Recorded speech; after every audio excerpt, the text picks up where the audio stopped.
सोचिए एक बच्चे के बारे में, एक नया पैदा हुआ बच्चा, नरम, मासूम, बेबस, कपड़ों में लिपटा हुआ, इस दुनिया में आकर अपनी पहली आवाज में रोता हुआ। उस बच्चे ने अपने माँ बाप खुद नहीं चुने। उस बच्चे ने अपनी पैदाइश के हालात खुद तय नहीं किए। उस बच्चे ने इस दुनिया में आने से पहले किसी एग्रीमेंट पर साइन नहीं किया, कुछ भी प्लान नहीं किया, किसी के खिलाफ कोई गुनाह नहीं किया। ये बच्चा बिल्कुल वैसे ही इस दुनिया में आया जैसे हर इंसान आता है, एक रूह के साथ जो अल्लाह ताला ने इसमें फूंकी, जिसे फरिश्ते लाए और जो लौहे महफूज में दर्ज है। और फिर भी तारीख में और आज भी बहुत सी मुस्लिम कम्युनिटीज में इस बच्चे के साथ ऐसा सुलूक किया जाता है जैसे इस पर कोई ऐसा बोझ हो जो इसने कभी मांगा ही नहीं था। इसके बारे में छिप छिप कर बातें की जाती है, इसे अलग कर दिया जाता है, इस पर एक ऐसा लेबल लगा दिया जाता है जो कभी हटाया नहीं जा सकता। इसे एक ऐसे गुनाह की सजा दी जाती है जो इसका था ही नहीं। क्या ये इस्लाम है? क्या कुरान ये कहता है? क्या नबी अलैहिस्सलातु वस्सलाम ने ये सिखाया?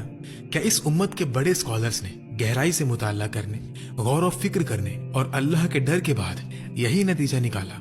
जवाब, जैसा कि आप अभी जानने वाले हैं, बहुत से लोगों को हैरान कर देगा। ये उन बातों को चैलेंज करेगा जो मुसलमान खानदानों और मुआशरों में नस्लों से चली आ रही है।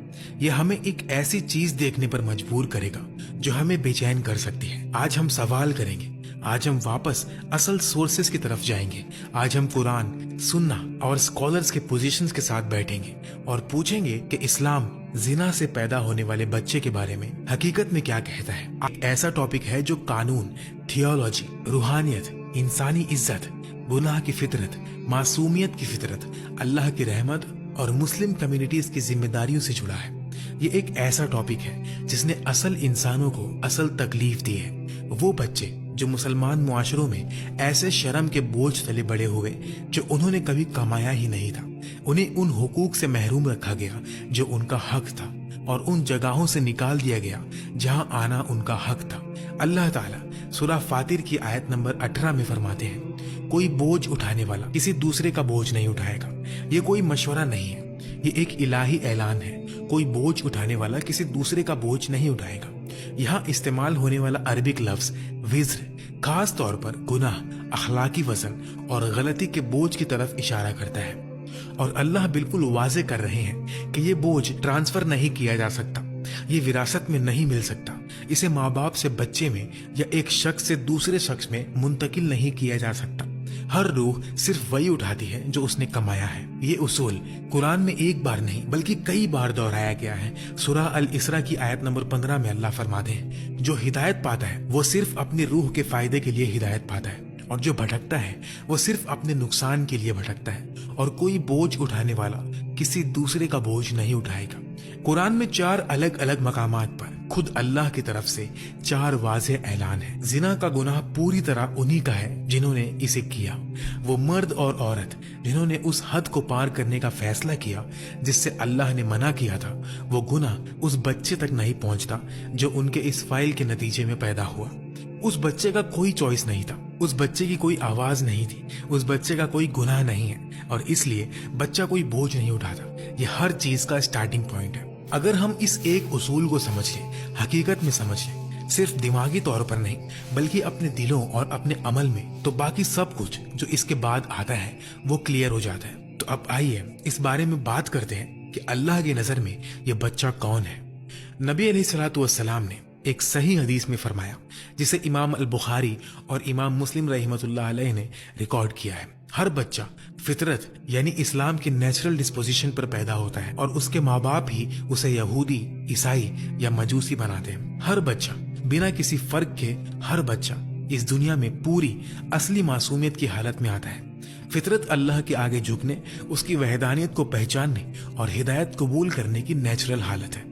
कोई बच्चा गंदा पैदा नहीं होता, कोई बच्चा गुनहगार पैदा नहीं होता, कोई बच्चा एक मुकम्मल, मोहतरम, बाइज्जत इंसान से कम किसी भी रूप में पैदा नहीं होता। नबी अलैहिस्सलातु वस्सलाम ने ये नहीं कहा कि जिना से पैदा होने वाले बच्चे के अलावा हर बच्चा फितरत पर पैदा होता है। उन्होंने ये नहीं कहा कि इस कैटेगरी या उस कैटेगरी के अलावा हर बच्चा, उन्होंने कहा हर बच्चा। اور اسلام کے اسکالرس نے, ان بڑے اسکالرس نے جنہوں نے اپنی پوری زندگی اس دین کو سمجھنے میں لگا دی, اس حدیث کو یونیورسلی بغیر کسی فرق یا شرط کے لاگو سمجھا. ابن القیم رحمۃ اللہ علیہ نے اس موضوع پر اپنی مشہور کتاب احکام اہل الذمہ اور زاد المعاد میں بہت تفصیل سے لکھا. انہوں نے بچوں اور ان کے روحانی سٹیٹس کے سوال کو اتنی گہرائی اور ہمدردی سے حل کیا کہ پڑھ کر حیرت ہوتی ہے. انہوں نے واضح طور پر کہا کہ غیر قانونی تعلق سے پیدا ہونے والا بچہ اپنے ماں باپ کے اعمال کا ذمہ دار نہیں ہے, کہ وہ اس دنیا میں اپنی فطرت برقرار رکھتے ہوئے آتا ہے اور اللہ کی رحمت تمام مخلوق تک پھیلی ہوئی ہے. معافی چاہوں گا, لیکن ایک چھوٹی سی گزارش ہے. آپ میں سے جو لوگ کافی وقت سے میرے ویڈیوز دیکھ رہے ہیں, چاہے آپ چپ چاپ ہی دیکھتے آئے ہو, آج ایک بار کمنٹ میں ضرور لکھ دیں کہ ہاں میں کافی ٹائم سے دیکھ رہا ہوں. اس سے مجھے بھی پتہ چلے گا اور ہمارا یہ علم کا رشتہ اور مضبوط ہوگا. اب چلیے واپس اپنے ٹاپک کی طرف آتے ہیں. اب آئیے تھوڑا اور گہرائی میں چلتے ہیں. آئیے نسب یعنی لینیج کے سوال کو دیکھتے ہیں. اور یہی وہ جگہ ہے جہاں بہت سے لوگ کنفیوز ہو جاتے ہیں, جہاں کلچرل رسمیں قانونی احکامات کے ساتھ الجھ جاتی ہیں اور جہاں زیادہ تر تاریخی بحث ہوئی ہے. اسلامک فقہ میں اسکالرز نے زنا سے پیدا ہونے والے بچے کی قانونی حیثیت پر بڑی سنجیدگی سے بات کی ہے.